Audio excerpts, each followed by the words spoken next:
Shalom à tous. On va écouter une dame qui est en train de recadrer Ismaël Aka sur le comportement de la famille après le décès du mari étant musulman, c'est-à-dire un couple musulman. Quand le monsieur est décédé, quel est le comportement vis-à-vis de la femme par rapport à certaines règles? Ismaël Aka, tu n'as pas répondu à la question de la jeune dame. Tu n'as nullement pas répondu à sa question. Tu n'as rien dit. Tu as seulement répété ce que la jeune fille a dit. La question qu'elle t'a posée, Ismaël Aka, pourquoi chez vous les musulmans, la femme que vous avez appelée belle-sœur, qui est la femme de ton grand frère, la femme que vous avez appelée belle-sœur, qui est la femme de ton petit frère, pourquoi après le décès du monsieur, c'est vous qui devenez des successeurs, au point c'est vous qui déshabillez cette dame-là? Pourquoi vous faites ça? Non, chez nous en islam, ça se fait.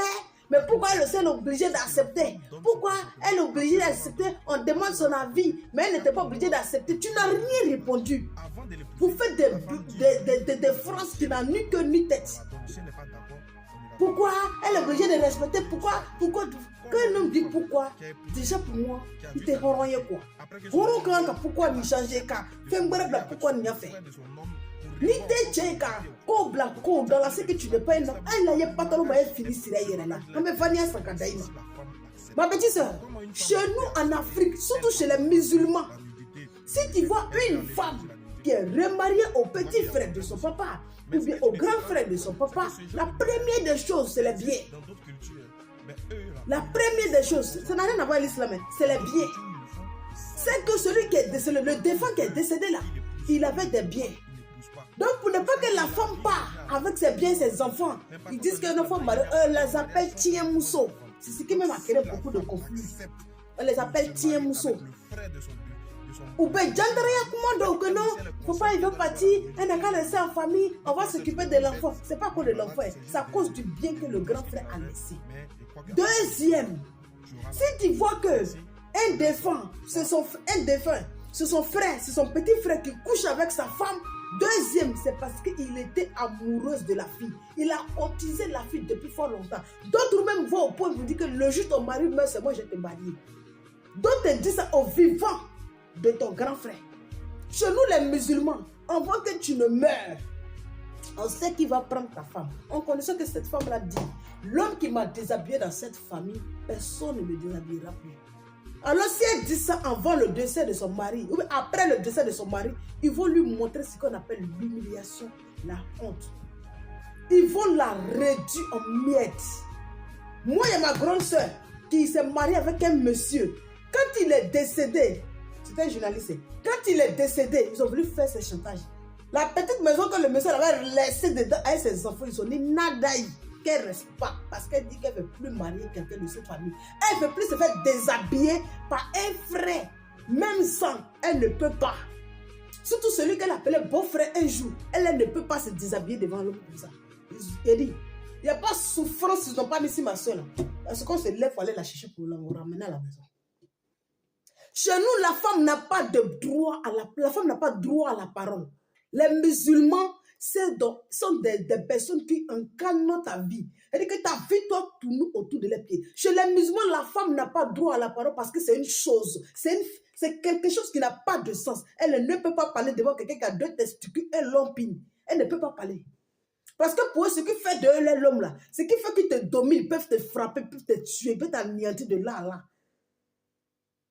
Oui, chez nous là, ce qui fait que les femmes là marient, les beaux, obligatoirement là, c'est ça.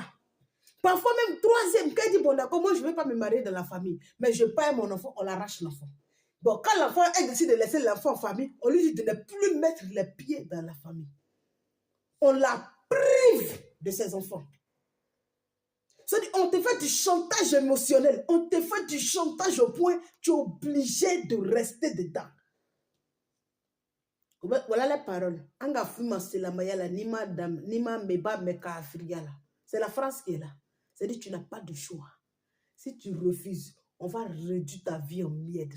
On va détruire ta destinée. On va détruire tes enfants. Tu pars pour laisser des enfants. Devant toi, ils vont te dire, c'est de menace. menace de ça là, tu connais. Toi, Ismaël Aka, tu n'as rien dit de bon même. Tu n'as rien dit.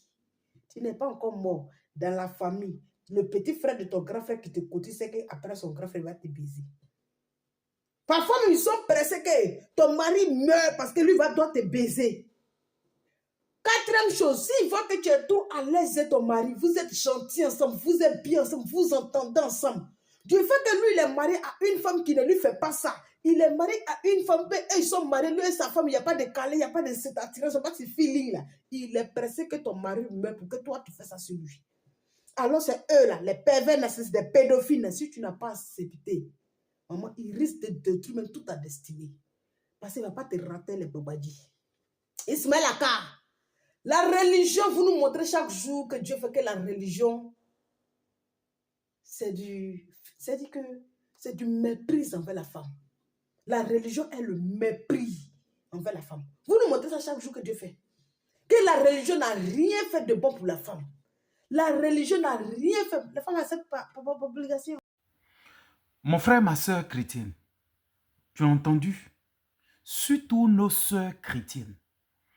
Vous qui avez déjà connu le Seigneur et que vous voulez tellement avoir un foyer, vous voulez tellement vivre avec un homme sur qui vous voulez pleurer, sur qui vous voulez, je ne sais pas, manifester votre amour. Moi, je veux vous dire, votre premier amour étant sur la terre, c'est Jésus.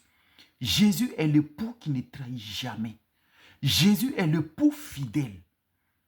Donc, quel que soit ce qui va se passer dans la vie, quelles que soient les tribulations, c'est Jésus d'abord. Maintenant, c'est Jésus qui va t'orienter. Avec qui tu vas passer le restant de ta vie. La Bible dit quoi? L'homme quittera son père et sa mère, s'attachera à une femme, les deux deviendront une seule chair. Donc, reste tranquille. Tu as entendu l'explication que la dame a donnée? C'est contraire à ce que le frère Ismaël Aka a dit. Donc, ne sois pas dérangé le fait que tu sois seul. Tu as l'Éternel des amis avec toi. Reste avec lui. La Bible dit quoi? Celui qui demeure sous l'abri du Très-Haut repose à l'ombre du Tout-Puissant. Adam et Ève, ils sont sortis de l'ombre du Tout-Puissant. C'est ce qui a fait que le péché a découlé dans le monde. Toi, reste sous l'abri du Très-Haut. Dieu va t'envoyer l'homme qu'il te faut. Et l'homme qu'il te faut là, c'est celui qui a la même foi que toi. Prends courage. Rien n'est tard. Le Seigneur est à l'œuvre. Il est dans ta bague. Reste, demeure sous l'abri du Très-Haut et tu verras ce que le Seigneur fera pour toi. Sois béni et reçois toutes les grâces de l'Éternel des amis. Shalom.